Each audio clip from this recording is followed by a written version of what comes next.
Hello and welcome to Below the Hospital. I'm your host, Garland-Rhea Grisby Sr., Sterile Processing Manager at Sutter Health CPMC. In this podcast, I ask what some people might call hard questions, but what I would like to call informative questions about the sterile processing profession. Today, I have the pleasure of speaking with someone that I've known for a few years now, who is making strides in our industry.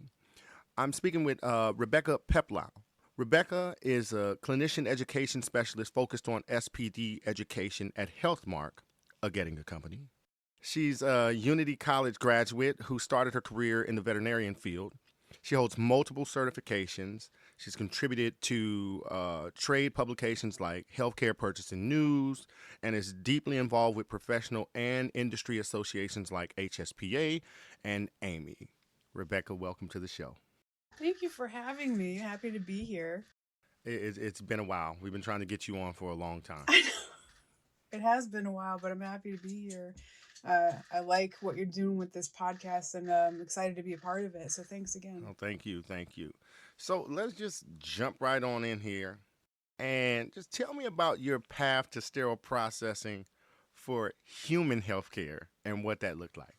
So, like you said, I started as a veterinary assistant, and along the way, I ended up taking a class at a community college for sterile processing. Mm-hmm. And through the course, the professor asked me if I wanted a job. So I started per diem with her at the hospital where she was managing. Nice. And that's where I first started learning sterile processing. Nice. And from there, it was quickly onward and upward, all different hospital settings and roles and that kind of thing. But she gave me a shot and I ran with it. There you go. Well, thank you. So now we talk a lot about IFUs on this show. Now, in your experience, what makes a given IFU or set of IFUs useful and helpful to the SPD staff? So for me, if I'm thinking of myself as an end user, the more clear and concise that IFU was or is, it's the better. You don't want something that's going to leave room for multiple interpretations. So if I read it and I end up doing the process one way and Jim Bob to my left reads the IFU and starts doing it a completely separate way because the words they're not prescriptive enough, then that's a problem. So the more clear and concise, the better. I understand now it's complicated for the manufacturers to put certain things in the IFU, like don't do this, don't do that. But sometimes having those contraindications like blatantly listed out are really helpful and important. So for me, it's just being as prescriptive as possible. Yeah, thank you for that. And so basically, the struggle is real when it comes to IFUs and how clear they are. I've been in the field for a few minutes, I'll say, and I've seen some very, very, very vague IFUs, so vague to where you almost don't even want to touch the device. And then I've seen some that are so super concise to where you can't process the device.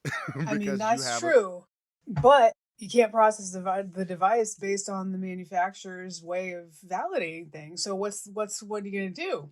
You know? Right.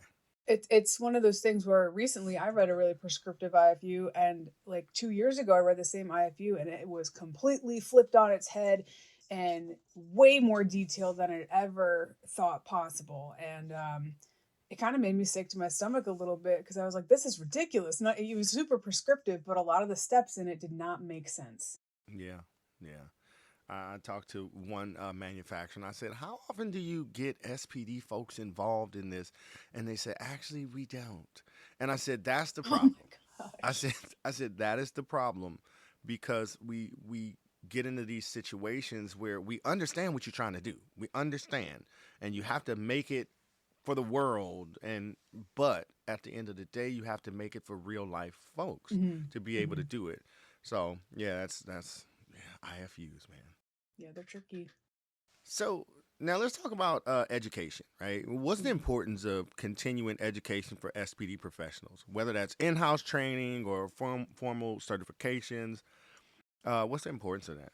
This is something I'm super passionate about, right? So it is critical, and our field is constantly evolving and science is moving at light speed paces. So with that being said, more and more medical devices are being developed so fast, but also there's so many more studies that are just getting pumped out that are proving that the way we've always done it is probably not safe anymore, or that, leading to new steps in the process. So what really grinds my gears are people that are in the field but don't, they don't want to enhance their education, or they're complicit with just doing their job. But at the end of the day, if you're not learning something new in this field or staying abreast of things that are happening in our world, um, it's not responsible, in my opinion. You know what I mean? Um, so again, you have to stay on top of the current events to be the best professional that you can be. And also, what is the saying? Reach one, teach one, or I can't remember what it is. Each one, Teach. teach one. Sorry. Each one, each one, Each one, teach one. So you got to be able to tell your team, like, hey, did you hear about this? Because that's the only way that we can be the best that we can be. Yeah, you're right, and it's so interesting. When I go out and talk to some folks, and I ask the technicians, "Hey, have you been to HSPA? Have you Mm, been here? Have you been there?" And they're like, "No." And I'm like, it's really a disservice to our field when, especially when the support is not there for folks to attend those type of events. yeah. But I tell folks you can learn so much. It's deeper than just doing a webinar. Now webinars are great, right? Webinars are great because they're informative and you get the information that you need. But actually being there at a seminar or a conference where you can actually speak to the individuals that are in the field. You meet people that have been in the field for years and years and years. And then you can see new technology and you can ask the folks questions. It's a wealth of education out there that we definitely need to take advantage of.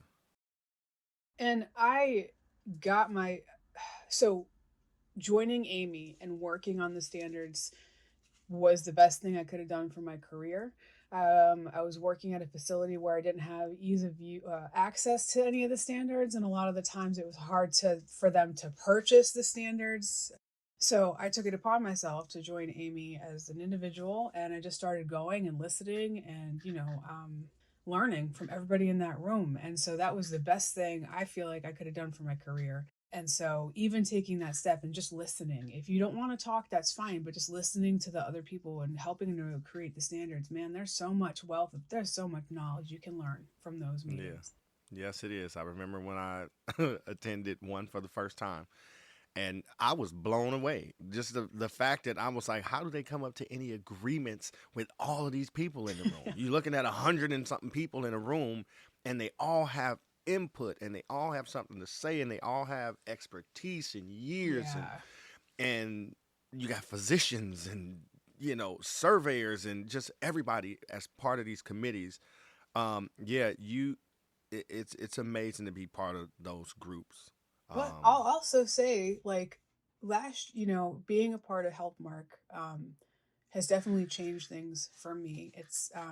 But up until my employment with Healthmark, I was with the exception of one facility, I was paying my way to every event um, from start to finish. So, it was not fun working overtime and having two jobs. You know what I mean? Like, let's be real, but I wanted it, so I got it. And yeah, unfortunately, like, the world is changing. But it just sometimes you have to work harder to get to where you got to be. And you I hate to do. say it like that, but I mean, like, it's just something that um, the cost is extremely prohibitive for some folks. And like I said, if I didn't, work my behind off, I probably would never have been able to go to those things. So it's hard. So I get it. Yeah, that's good that you brought that up too, because some folks aren't able to do it, right? And then Mm-hmm. that's where in line, you go talk to the senior leaders to see what type of support can be provided so folks can go there, be that tuition reimbursement or whatever they may have Yeah, open in their facilities.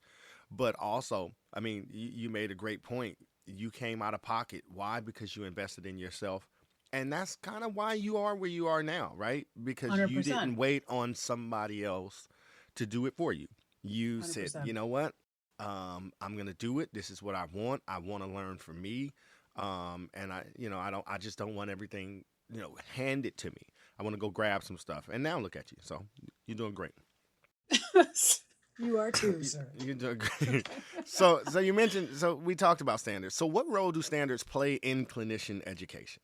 So I think it's a huge role. So you have to think like your clinical educators are teaching their teams to follow the standards. So when you're teaching a team to stand to the standards, that sets your department up for successful patient outcomes, successful ORIP, SPD relationships, but you're also training them the right way from the jump.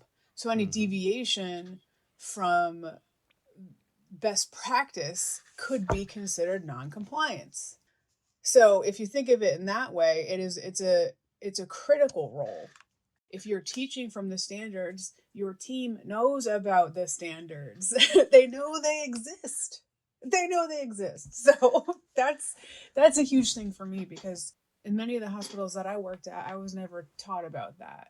So when I first became an educator, I kind of strived to get copies of the AMI documents, AORN standards, and just kind of educate myself on that, but then also spit that back out on my students. Yeah, that's great. You have to know they exist. Yeah, they do need to know, right? They need to know how to access them. They need to know how to get to information quickly, right? And I always tell folks, hey, here's our soft copy for our reference. It's not mine. I'm not the gatekeeper of it. I may not be here when a surveyor walks in the door and they ask you about a certain guideline, or what does the guideline say. And I always tell folks too, when a surveyor's there, and if there's a potential for a citing, ask them, what are you being cited for, and where does it show that you are not compliant? 100%. 100%. And then when they pull those guidelines out, they're like, yeah, well, no, you can't cite me for that, because we're doing it the way that the guidelines say. Yes. Yes. It just levels your team up to a whole different professional skill set. It does. It does. And it's about the whole team, right? It's not about, let's say, the one person who's been there the longest, or the person that may be considered the lead. No, it's about the whole team. The whole team. Everyone holds each other accountable if they know what's the right, what the standards say. And that's what's huge. That group accountability. So now, what questions or issues do SPD professionals frequently approach you with? This is one I need to think about a little bit.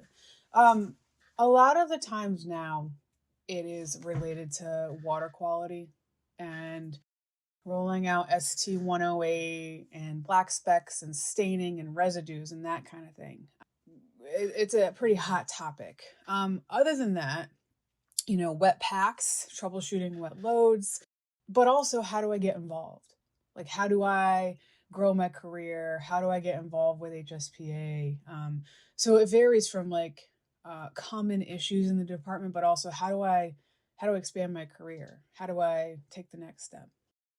Yeah, it's so funny because I don't know, it's like they think that folks that are on platforms that are involved with HSPA or AMI, it's like they think they're superstars, right? Like the staff are like, oh my God. And I'm like, no, we're regular people just like you. We just got involved. We just got involved. Yeah, exactly. I remember watching Sharon give a presentation about 20 years ago. Don't say that. 2 years ago. It was about 20 years ago. And I was like, that young person is up there and he's amazing at giving these presentations. And so it made me want to get involved. And I just told him that about 6 years ago. I was like, hey, you're the reason why I started doing XYZ. And he's like, you got to be kidding me. I'm like, no. I was like, it was years ago. And I said, I want to do that. And so, I tell folks that same story. I'm like, listen, it's about getting involved, and you can do it. And this is how you do it. And if you need support, if you need help, I'll help you to get involved. It's the best feeling. Like when you help someone, or when you're educating someone, or somebody actually wants to get involved more, I I stick to them like glue, and I won't let them go. So I'm like, hey, you want to go to Amy? Let's go. I'm going to be on your shoulder, bugging you every day to see if you've signed up or any of that. So let's go together. So So now I know, and you know, the profession has come a long way. But can you think of any ways in which sterile processing in general or its support system could change for the better? I know that's a heavy question there.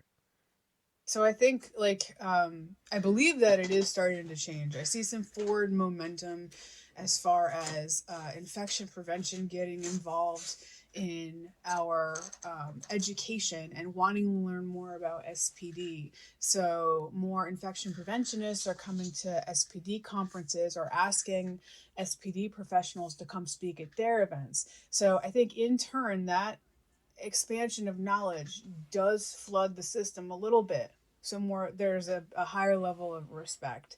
Um, I do think um, that getting the OR SPD relationship a little bit tighter. So it's gonna vary at every different hospital, right? I've worked at hospitals where OR SPD were best friends, and then I've worked at hospitals where they were the sworn enemies of each other. So when you can find that common ground, it does having an OR and SPD that are aligned. I'll tell you, it's something magical. And I think at one hospital, I started having the OR service leads come down and lead in services and like, hey, can you show the team how this book Walter is used on a patient? And literally just set it up on a case cart and explained how everything was working. So then you get to know each other and the team leads, and you just start to function as one.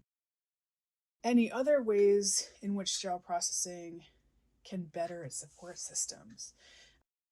Obviously, Joint Commission and other auditing bodies are going to facilities that don't have electronic tracking systems, and they're making it known that, hey, you Yep. should have this by now. Yep. So facilities are then having that, Joint Commission says this, we got to get one. So Right. there's more buy-in that way. So I think, getting some of these departments still out of the Stone Age and bringing them up to speed, that's still a big work in progress. So Yeah, I remember the paper days, and goodness, I don't miss it at all. I mean, there's you still know, still a lot. It's still a problem. I mean, is it? There's better ways to do it. We got to change. yeah, automation is great. Automation still have its quirks, but it's 1,000% better than line for line paper Mm-hmm. documentation. I tell you that much. It is. So, do you have any advice for someone interested in entertaining or entering the sterile processing field? Well, I just had this conversation with a family member. I was like, I don't think your bag's good enough. But no, I mean, seriously, you got to think about that. If you're entering the field, you have to be realistic about where you're going to start. Yep. It's going to be hard work. It's not light. It's not easy work. We have to make sure that, are you ready physically to take this on? Let's be real. And if you are, guess what? This can either be a stepping stone into the OR or many other areas of the healthcare arena, or it can be an excellent career. Yep. So the advice I give to someone is just brace for impact, and you have to take it all in stride. Not everything you're going to learn at one facility is the correct way. Right. I just got to be real. There's so Right. much to learn. And I always tell people that are starting in the field that they get so overwhelmed so quickly because there's so much to learn. And I'm like, look, I've been in this field for over 20 years now, and I am still learning something new every day. Like, you got to give yourself some grace Yep. and just be patient and understand that you're never going to stop learning. So don't be hard on yourself. Take it all in. Yeah, something that Marianne always says. You've seen one hospital, you've seen one hospital. Exactly. Even if it's a sister facility, things are done differently, so you will learn a lot. Yes. Well, Rebecca, thank you for joining us today on the show. Really nice talking to you as usual. Always fun. I know you took some time out of your day to sit and chat with us, so I want to thank you for being on the show. Thank you. It was great. So, as usual, folks, I hope this episode has been useful. We'll be back in 2 weeks with another episode. If you want to support the podcast, you can find us at Below the Hospital on Spotify, Apple Podcast, YouTube, and Amy Array. Until then, see you when I see you.